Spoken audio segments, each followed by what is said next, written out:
Welcome to YG Roundtable, built by Weiss and sponsored by Health Payment Systems. I'm Pat Miller, the Idea Coach, and this show, it's different. This roundtable is a place to explore big ideas and challenge conventional thinking. This is the place where you stay up with trends. I'm bringing together subject matter experts, and trust me, these guys are great. Today we're talking about social media and what's working right now. Let's meet the panel. I'm Spencer X. Smith, and we have a company called Amplify in Madison, Wisconsin, and we run social media strategies for boring industries. I'm Jess Akin, CEO and founder of Label Creative, where we help businesses and individuals across the world amplify their magical voices. I'm Rachel Werner. I'm faculty at Hugo House and the Loft Literary Center. I'm also the creative director of the Little Book Project, Wisconsin.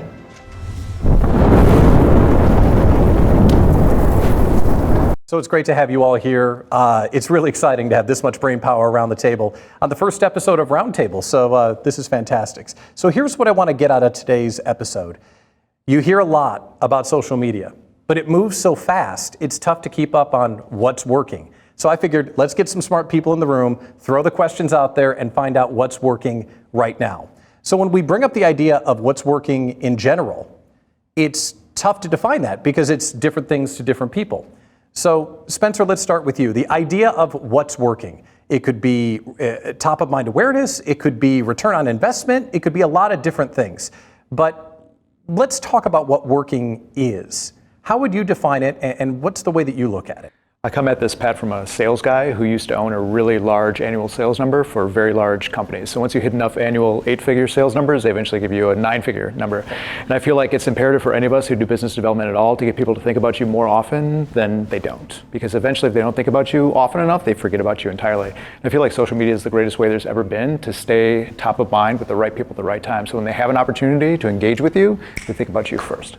And to do something like that, you just have to constantly be in front of them? Is that how you're looking at it? Or yeah, absolutely. What do you mean? Absolutely. It's like any other sales position where it's all activity driven, right? So anytime that we had people back in my old job where we'd see them maybe not hitting their numbers, we'd dissect, all right, what do your activities look like? And inevitably they just weren't doing enough, right? So as opposed to worrying about quality, we want to worry about quantity first and then make sure that the quality comes after that. And I know that may sound a little bit odd, but it really is getting in the mode of making it this method by which we just do more stuff and then worry about, is this good enough later? So not putting stuff out that you're not proud of, but knowing that you can get better as you iterate, as you go through the process. That sets the table for the discussion. And this is why the three of you are here today, because that's not something that a lot of people say out loud, right? We got to get a lot of stuff out there. Most times you hear people say, oh, it's got to be flawless, it's got to be perfect, be yourself. But I mean, you're admitting, right? We have to be out there enough to earn the top of mind awareness that people deserve.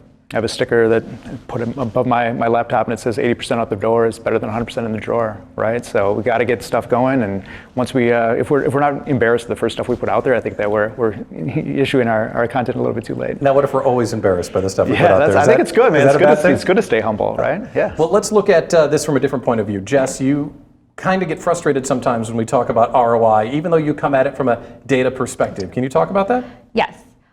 Because ROI, I think a lot of people and businesses, when they look at the ROI, are coming at it from how, like a real specific, did someone look at my post and then did they buy something from my website or my products or my services? And that correlation and that conversion is a humongous conversion. So what I like to look at is break it down a little bit like what Spencer was saying, is there are micro, that's like a macro conversion, and there are micro conversions. So did you get new people to your page? Did you get new followers? Are those followers now liking? Are the same people who were liking your posts now engaging more with your posts in terms of sharing and retweeting? Are those same people now joining your newsletter list? Are they showing up to your events and your webinars and your talks? Are they buying a product, and how can you see the life cycle of one contact or one person throughout your entire sales cycle? And that's the stuff that takes a completely different question around ROI. So when someone says, Jessica, what's the ROI on my content? I like to say, well, what's important to you? How are you getting leads right now? What kind of leads are they? What's your close rate? Close rate is a big one for me because social media is one of the best ways to reduce your close rate and to move quickly through the sales cycle. Wouldn't you agree? Like you can skip several steps that, we have a cold call. Well, now we don't necessarily need to be cold calling if we're doing all the social media. Now you're calling me because I put out a white paper or something that intrigued you. And that's why it's more of a one-to-one conversation that we have to have about ROI. I think it's interesting you're saying when we get the data, it's like, oh, someone's following or someone's engaging, and then someone's buying. And there's so many micro conversions that happen before Google calls it a conversion.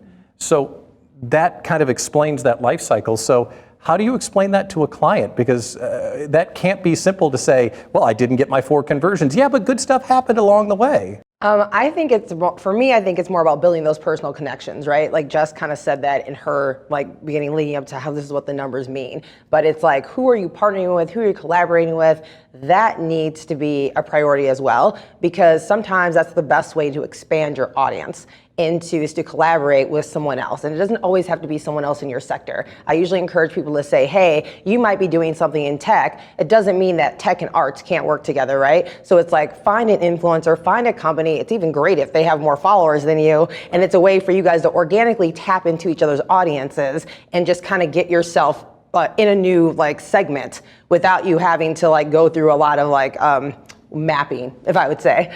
Which talks about some of the progress that can happen along that journey from top of mind awareness to a conversion. But Spencer, how would you explain to a client some of these little wins that are along the way? Because sometimes clients don't get it. Yeah, well, first I'm going to steal Jess's verbiage at the micro conversion, because I think that's brilliant. Isn't that great? I've been trying to figure out a way to depict that, and it's so smart.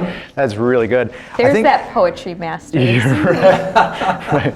I think it's really important, Pat, that we break down the sales cycle and understand if we are delivering either a marketing qualified or a sales qualified lead, depending on how complex these people are looking at their data, what does that actually look like? And backing away from that number, what does that conversion number look like from a lead to an eventual sale? What do we do in advance of that? Because there's so much in a brand, right? And so to cross that chasm between I've never heard of you in my life as a brand name or as an individual to, oh yeah, you ring a bell. I mean, that's a huge hurdle that you can overcome through digital and social media. So it's really tough to measure, man. I think a lot of it's anecdotal, like how do you feel about it? And you can back it up empirically with some data, but it's tough. That's a constant challenge that I don't know how to answer. And that's what's interesting, because I come from a broadcast world. In a broadcast world, you never had to answer the conversion question because you couldn't prove it. But now that you can prove it by Google checking off someone bought something, now we have to try and explain the wins along the way and try and show that finish line. It has been a really interesting, 100 days, 120 days, 6 months since the virus hit. It feels like it's been 10 years. But Jess, let me ask you about how social media is different today than it was at the beginning of 2020, because it certainly feels different. It is different. So from the beginning of 2020 until now, for the first time in history, half the world is on the internet.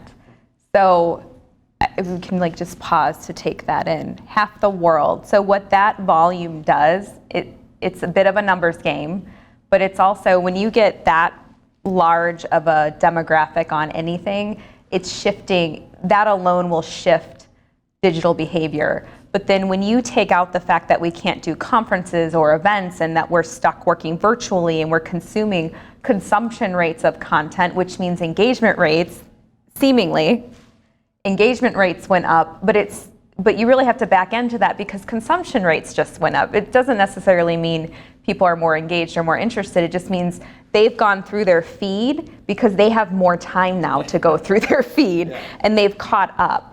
So we also saw at the beginning, right at March and April, a ton of free resources went out. So anyone who could pivot and productize, put it out there for free, which caused a massive almost a depression with small businesses, because those were the micro, the real small businesses, because they can't compete to give their content away for free. So we're seeing that level out a bit where people are starting to charge now. One other big thing, and this has happened over the last few years, is the way in which that we consume content and we leverage the internet. It's it's changed, and it's changed slowly, but so if you were to go on before these 100 days.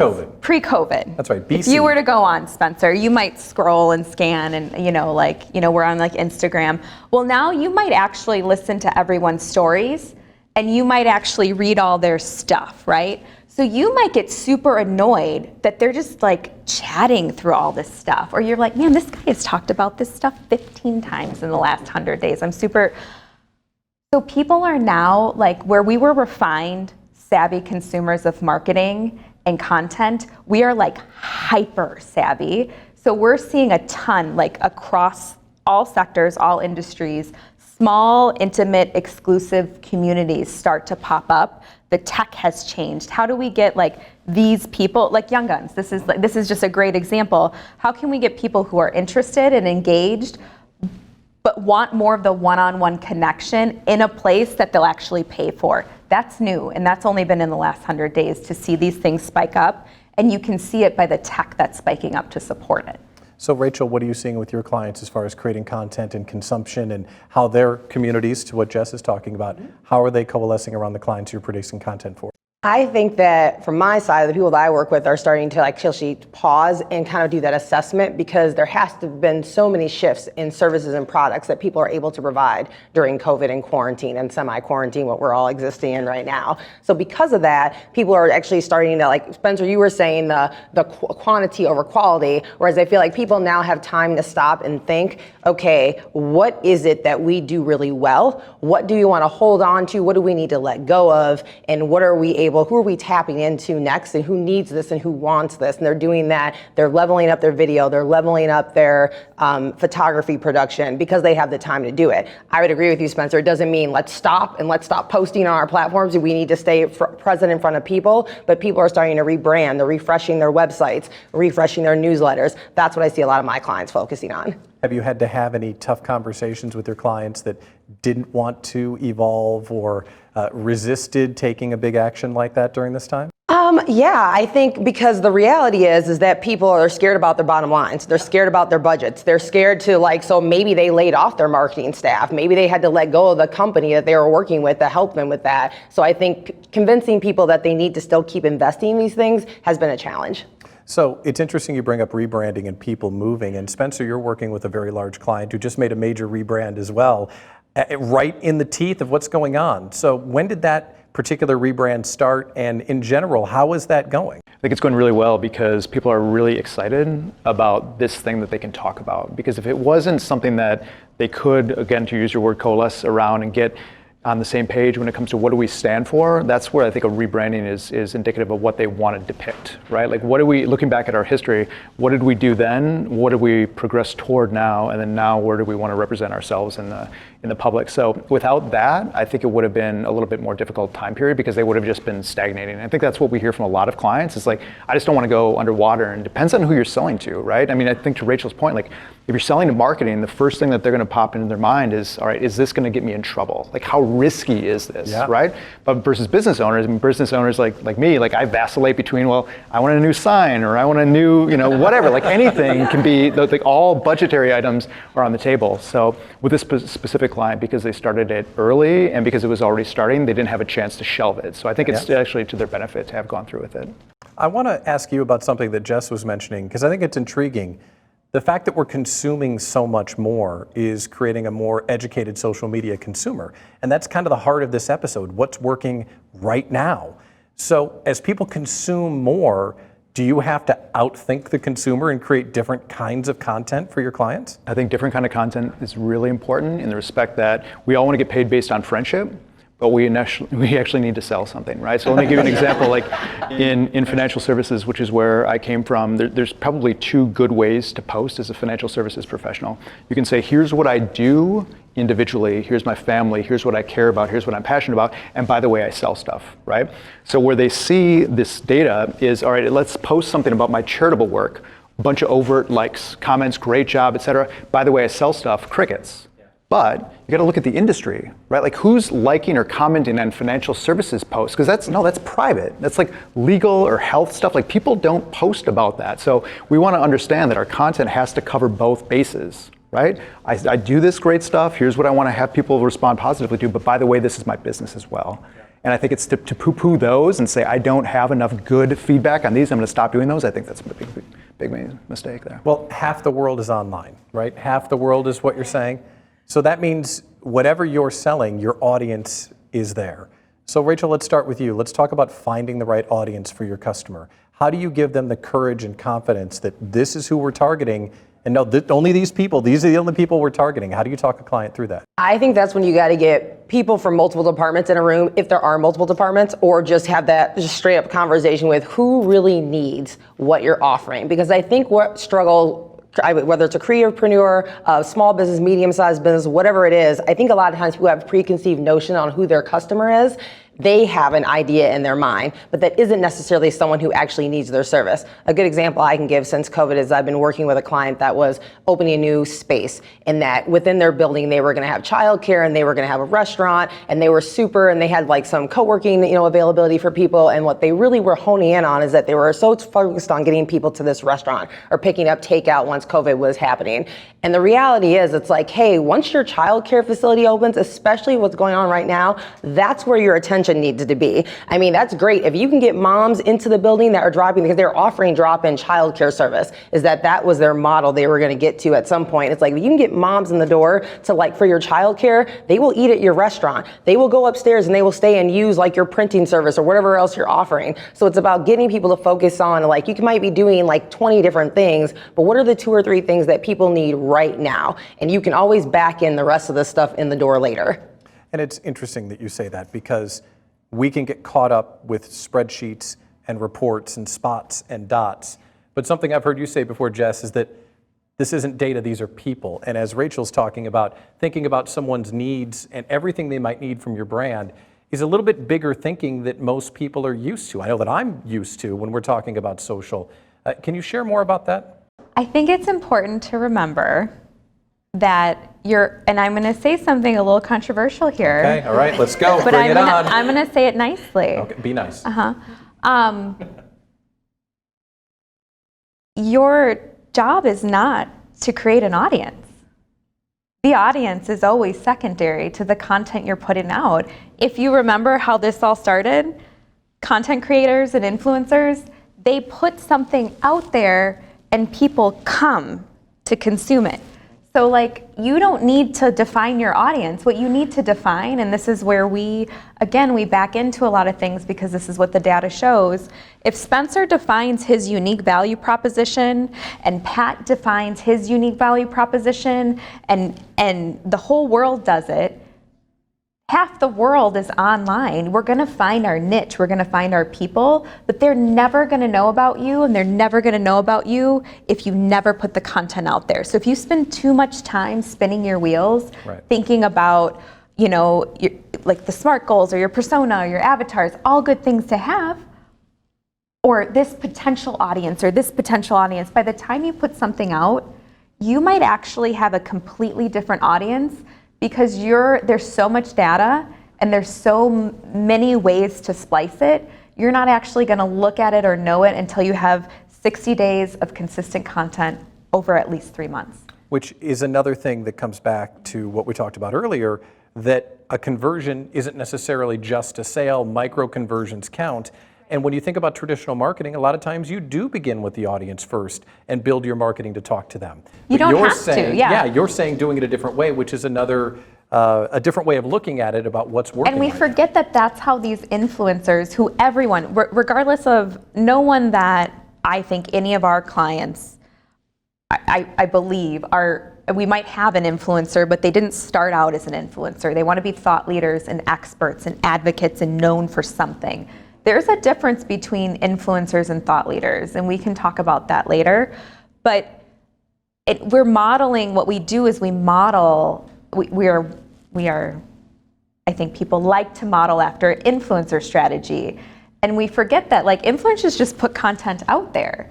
So sometimes as thought leaders and as business owners and as people who really care and want to say the right thing and do the right thing, we forget, to Spencer's point, to just get the content out there and then let the audience say, I don't like it, or I like it, or I'm really engaged, but I don't want to see any finance crap. Never. Ugh. Right? Like maybe that's what the audience, but man, like this guy's a philanthropist. Maybe he might have done 2 like virtual runs, but all of a sudden like that's like what they're engaged about and they like. Like you need to put it out to see what people actually want. We're just getting started. A lot more to come with Jess Akin, Rachel Werner, and Spencer X. Smith. Stay tuned. This episode of YG Roundtable, built by Max Weiss, is sponsored by Health Payment Systems. For more than 80% of families, today's medical billing practices are confusing. At HPS, our goal is to improve the healthcare experience for the patient by making medical bill payments less stressful. In Wisconsin, that's all made possible by our comprehensive independent healthcare provider network. We simplify billing and lower costs for everyone involved in healthcare and offer various ways for individuals to pay without breaking the bank.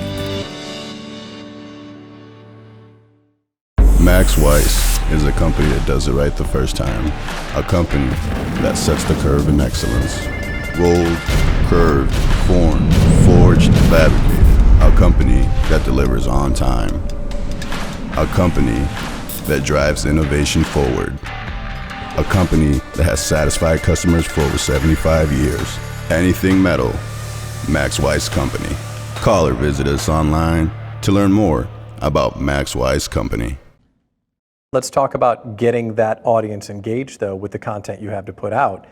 You advocate more of a niche strategy, right, of helping people understand a targeted kind of audience. And to build on what Jess was saying, how do you help them get their head around which niche to pursue? I think you have to choose multiple niches, and then based on how that niche responds, feel confident that you can serve that audience. So that's the number one mistake I think probably. I don't want to speak on your behalf, Rachel or Jess. But you're so smart. Go for it. But making something for everybody is clearly for no one, right? But as opposed to saying, well, we're only going to relegate ourselves to this space. Well, don't do that, because then you're cutting yourself off at the knees, right? Why not declare niches within industries that are not disparate, right? So if I'm going to focus on legal, I can probably focus on accounting and engineering and other people who do this thing, or if I want to focus on trades, I focus on that. So that way, once you start creating the content for those specific people, they'll respond favorably if it's good for them, and then you can hone in on that niche. And then it's a lot easier, right? Once you say, well, I'm doing really well in plumbing, to go to HVAC, and they go, oh, you're just like plumbing. You already built that reputation there, so you don't have to start from scratch. I think it's transcending any given niche. Once you do well there, you can go to the next one more easily. And you won't know until you put the content out, and then you analyze it. What do you though say, I'm going to push back a little bit on that though, because it's easy to say, I think, to a bigger brand or a bigger company to say, hey, create the content, just put it out there and we'll figure out who your audience is later. But what about those people who are operating on a very fixed budget and very fixed time? How do you say just create content for, because I would say, like, who is this for? You know? So, what's your advice for those companies? So my advice, entrepreneurs. So from startups, entrepreneurs, to Fortune 50 companies, which our firm has worked, we work with all of them, and again, we're different. We're going to come at this different if you haven't noticed. And that's what's great about this episode. So we're actually more about engagement. So go ahead, get the content out there. Get it out there, sprinkle it off. It doesn't have to cost money. If you're that small, so if you're just a solopreneur, you're just starting out, you go post your own Facebook posts and your Instagram posts and your captions and figure it out and understand the whole process. That might be a lot of time, effort, and energy for you, but we're working with 4 things always in business: quality, time, innovation, and money. If you don't have money and you don't have time, you're not gonna have you might have to skimp on some other things until you grow, and then you have time and money, and you're like, have Spencer do it, because he clearly can get content out all the time, right? Yeah. But my thing too is, if you're gonna invest, right? If you're like, hey, I can't do a post every day because I have 3 kids and it's virtual school and I'm gonna jump off the balcony if I have to post 5 times a day on Twitter, right? Then just engage. So just put out a few posts, and then and engage with people. Like Spencer said a really cool thing, man, hit him up after this and be like, great, oh, you said a really smart thing too, I'm gonna hit you up. And everyone, the engagement is what creates the community and what creates the value. It's not necessarily the post that you're putting out. And that costs no money. Yeah, and I would disagree with you completely because my freelance writing career, when it started 7 years ago, I literally built my entire freelance writing career writing about a niche, like Spencer was saying before, which was sustainable agriculture. From there, I literally only had 90 followers on Twitter, but I was very strategic about the people that I connected with on Twitter. They were writers, photographers, people who are working in media from all over the globe, not here in the US. So within 2 to 3 years, I was on staff for a magazine, which I served as digital editor on for 4 years. Since then, I've gone on to teach digital marketing, branding, writing classes all over the country at conferences. And so to me, when I hear you say, don't figure out who this is meant for, I'm like, ooh, that's a lot of time and effort, even if it is just 3 times a week, just to be kicking it out. What I said was exactly what you did. I said, put it out there. Put what you're passionate, you do you, and put it out there. When and how you can, and build it that way. But I didn't just put it out there. You missed that part about what I said. I didn't just put it out there. I was very strategic about who I was connected with online. I knew who I wanted to be seeing my content, and I knew whose content I wanted to be receiving on my feeds. And that engagement is probably what made the difference, right? You did the effort to make the engagement, so that's brilliant. Now, I want to talk about what your modalities were and how you help clients select modalities, because the one thing that's neat today is that no matter what your client's strength is, there's a way you can make it come to life. Everything from pictures to video to podcast to whatever. So when you meet a client for the first time and you're trying to get them exposure and influence online, how do you help them pick? Because sometimes they don't know.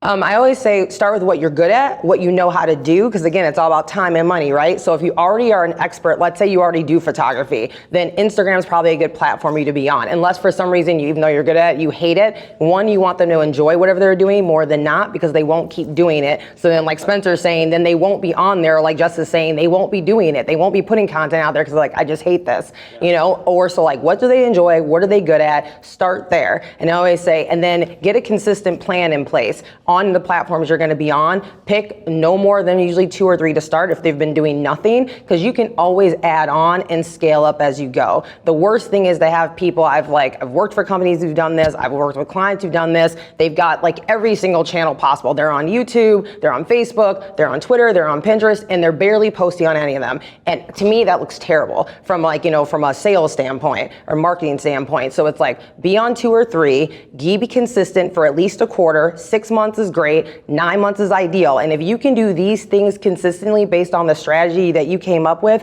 then you get to add another platform. But you add the next platform that makes sense. Yeah, you graduate platforms. Exactly, right? There you go. Spencer, we talk about the ability to be everywhere. Is that what you advocate as well? Find a few, go deep, and when you earn a new one, add it? Because some of the tools will allow us to broadcast everywhere. But to Rachel's point, it might be a little shallow if you do that. Yeah, I don't know if I'm ever in favor of saying, let's just stamp out this one post across however many platforms we have now. What? No. So what I think is really important about what Rachel set up, at least the implication that I was hearing from you is you understand who you're selling to, right?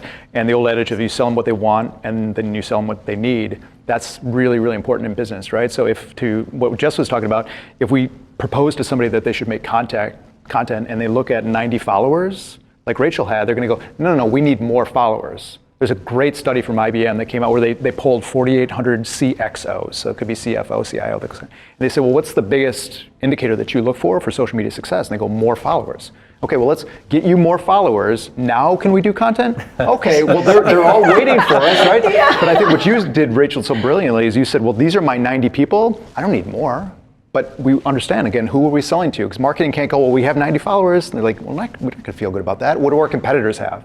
So to spur that, we look at the competitive table and we go, well, here are the people you deem as your direct competitors. What do they have? What are they doing? And then I think that's usually the impetus we need to actually start taking some action. And in a company, it's tough to greenlight a budget if the audience is small.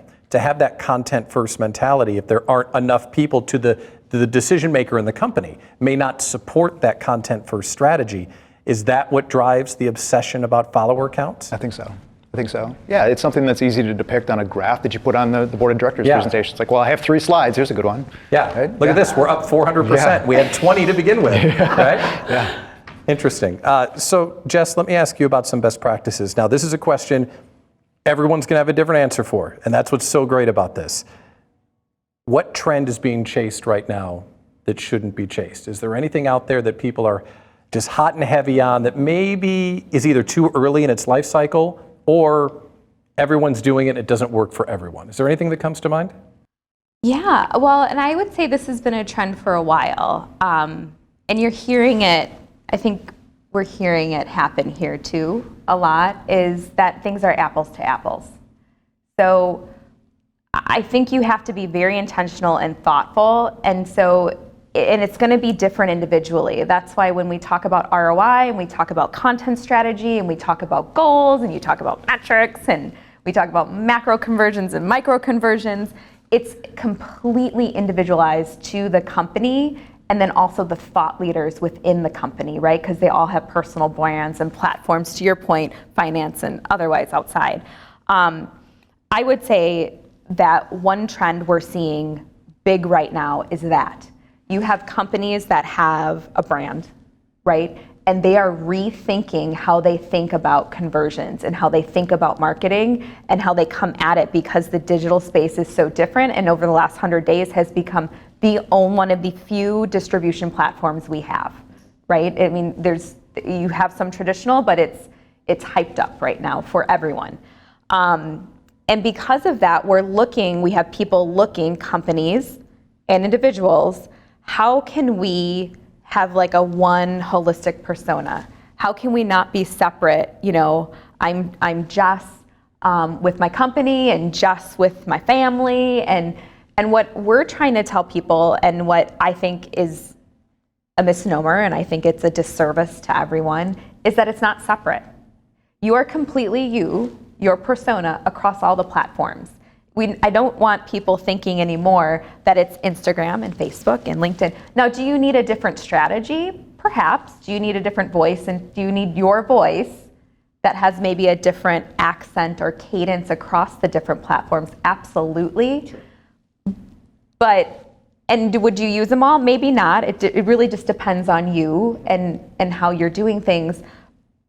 But social media and your digital presence is now the thread that runs through and weaves everything together. So that's been the biggest change, and I think the biggest disservice we can do to ourselves is think that it's not there, or to hire someone and then completely wash our hands and say it's all on you. Got it? You good?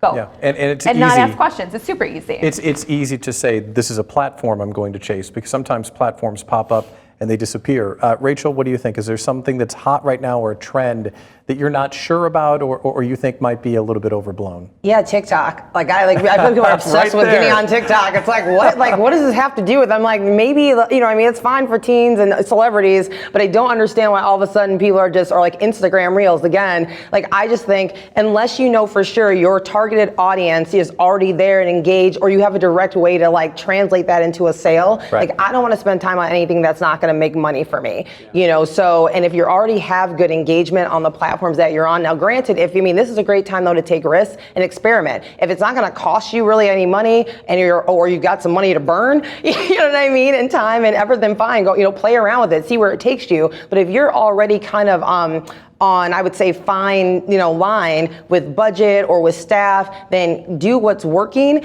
and then grow in those areas. Now, if your client's an excellent dancer, maybe TikTok yes, maybe TikTok. Is the right thing to do. If you're J-Lo, your friends, you got a backup dancer, by all means, go crazy. Definitely not J-Lo, not on TikTok. Or if you have a really cool company culture, that there is no other platform that you can communicate, because we can't forget that outside of social media, there's all kinds of other things happening economically. And right now, recruiting and hiring and finding talent is literally harder than ever. And people are hiring marketing firms and digital experts and strategists to help them simply recruit. It's not even about their promoting their brand. So TikTok is being used by a lot of companies, small businesses and big businesses that are scaling, to find talent and to help them understand that, hey, this is behind the scenes. Look at our culture. Look at what's happening. And it's also being used as a way to internally, in these virtual environment, is really hard for traditionally brick and mortar. So I want people to understand that there are other reasons and ways to leverage social media that are not necessarily advertising, marketing, or promotion. Well, and I too. can see what Rachel's saying about how it's not a fit for all people. That makes total sense. Spencer, what are you seeing as far as trends are concerned, something that might be hot right now that you're not so sure about? I'll never forget this. So I had a job in 2013 that I was alluding to earlier. And when you're in sales, you have to manage your pipeline really, really well. And you start to know your prospects, and especially in a B2B environment, like you know their kids' names, the pets' names, and all the stuff, right? So I started getting out of office replies from people in my email. I'm like, well, that's kind of weird. I didn't email her, and I didn't email him, or I didn't email him. And I asked our marketing department, what's going on? They're like, oh yeah, we took your contact list and we blasted out an email message for you. And I go, let's not do that anymore because I don't want you to blow up my relationship. So I feel like right now I see a lot of over-engineering on marketing and not enough sales. Meaning we have 100 prospects. What are we going to do for a newsletter for them? Like, how about you just email them or call them separately so you can have the formative conversations? Because then they get obsessed with, well, we only had 20% opens. It's like, because the spam filter's taking all of that stuff out, Because right? it's marketing crap. No one wants to read it, right? Right. And it's so easy to pass that off to, hey, marketing, you go run this campaign for these people. It's like, no, we need to have people individually contacting. So what Jess had said, like these are not, and what do you say, dots and spots? Spots that was and great, dots. man. I love that too, like the scattergram. Like, okay, so these are real people. So why not give them that? Can I piggyback off of what Please. Spencer just Absolutely. said? So actually, you were talking, I'm like, yes, I have a real life example of somebody who did that. So there's a guy who he is in Madison as well, and it does mostly like advertising, digital advertising. That's kind of what his firm does for people. And during COVID, about a month in, I thought this was genius. He sent out emails. He reached out individually to people that were on his contact list and said, hey, while we've got extra time, I just want to set up new meetings with clients. So literally, he told all of us that he contacted individually, if you pass my contact info on to somebody in your network, and they set up, he was doing his consultations for free too, like a free consultation with me. If they book it and follow through with it, I will send you a $50 gift card to any restaurant of your choice.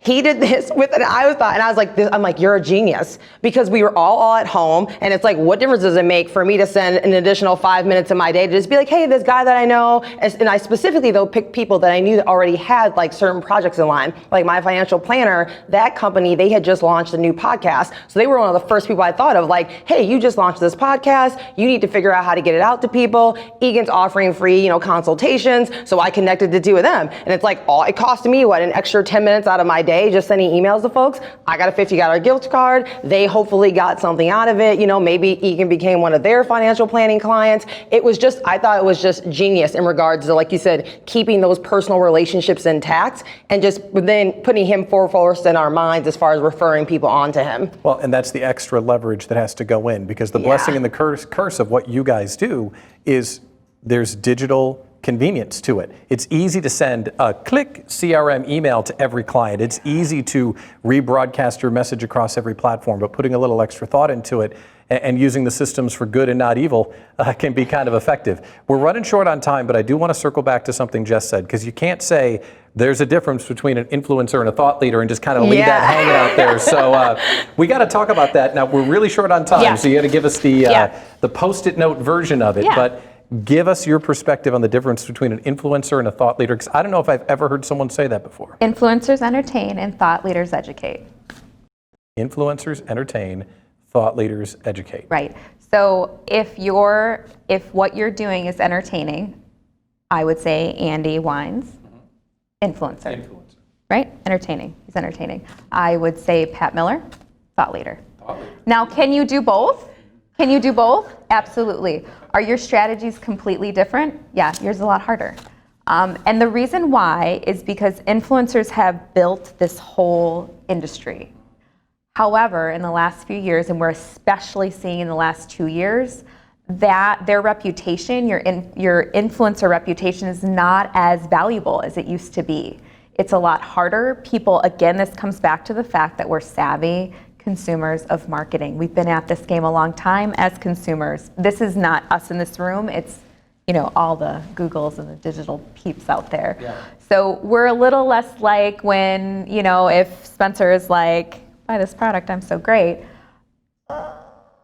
We may or may not, especially upcoming generations, because we've learned that we can't necessarily trust you because you're an influencer. However, we might trust you because you're actually saying things. It's the Brene Brown. This is like this is the generation of Brene Brown, the thought leaders, and we want to trust them. We want to believe them. They're leading, these are people who are leading, social justice and change issues. So we believe in them. We want to believe in them. And we'll buy their stuff. All right, Spencer, do you want to weigh in on that, the difference between influencers and thought leaders? Because I had never heard that before, but it makes total sense when she puts it on a t-shirt like that. I think that's a great take. And I think if you declare yourself a thought leader, you're probably not one. I think it has to be bestowed on you, right? Now have somebody else call you that. Yeah. I think that should be the title of the episode. If you say you're a thought leader, you're probably not. That's brilliant. What about you, Rachel?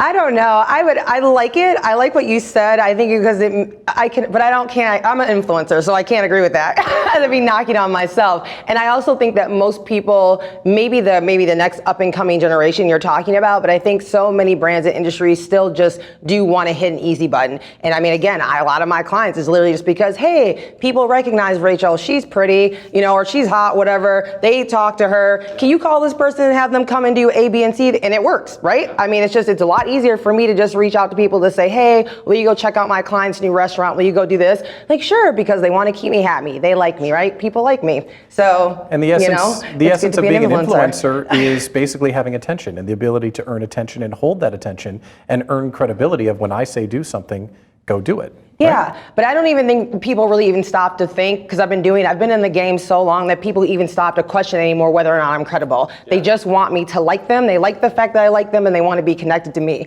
That's all they care about. They don't care if I'm credible. We're glad that you like us. We want to be connected to you, right? Okay, we want to be a part of the influencer crowd. Yeah. All right, well, we're almost out of time, but we do want to go around and just make sure we didn't miss anything. So Jess, final thoughts. Anything about what's working right now in social media that we did not get out yet? Maybe less about what's not working, but if it's final thoughts, I would just encourage everyone to drop the binary predictions and the fear mongering. So laptops did not eradicate desktops. Toasters did not do away with ovens. We're going to end the year with the same social platforms and tech that we began the year, which is actually very rare for social media and from a tech standpoint. They've all just advanced and evolved. I think it's super important right now in this middle of the pandemic, and the need for digital space. There's a lot of fear going on, to remember that technological innovations evolve and adapt. They don't just bam, they're gone. Right? So we can ease up a bit and take the time we need to Rachel's point, be intentional, understand who we are and what we want to put in the world, which is probably not sexy and no one wants to hear that. So what I'll end with is, if you're going to invest in tech as an entrepreneur or small business owner, definitely negotiate 3-month or less subscriptions. So if Pat's new tech, you pay a little more, but only go month to month or go 3 months. Because it's going to move and it's going to change, and you just want to be agile. That's great. Rachel, final thoughts, something else that we haven't talked about? I would say invest in things that you feel are evergreen. Things are changing so much, so don't trace trends. Try and just create evergreen content that you think, whether it's for your blog, whether it's for Instagram, things that you're going to still be happy that are there in 3 to 6 months, assuming the world doesn't implode. Oh, that's really good stuff. Spencer, last thoughts as far as things that are not working right now, or anything else about social media? I think any one given conversation could be hugely impactful for anybody. And I think Jess had alluded to this earlier, is that no one's off limits. Meaning you can get to anybody you want, especially through a compliment on Twitter or something like that. So I would think that if you think about that ideal person that you'd love to have, it's like the Oprah effect, right? Oprah is a kingmaker. It's prospecting. Right. Yeah. But think about who do I want to get to right now? So many of us are just hungry for validation on what it is that we do for work, that if you can reach out to anybody who you thought in the past might not have been reachable, you can probably get to him or her. At Spencer, at Rachel, at Jess. You guys were great. That's me doing exactly what you just said. Thank you for coming on YG Roundtable, built by Max Weiss. It's a great conversation. I appreciate it. Thanks to the panel for sitting down on this first episode of YG Roundtable, built by Max Weiss and sponsored by Health Payment Systems. Well, now you know what this show is all about. It's about exploring issues that face the business community, hearing controversial takes, and learning about the trends from subject matter experts. So, do you think you have what it takes to sit at the round table? Or maybe you have an idea for an episode. I'd love to hear it. Hit us up on our website, younggunsmovement.com. I'm Pat Miller, the Idea Coach, and a big thanks to Jess, Spencer, and Rachel for coming on. See you next time.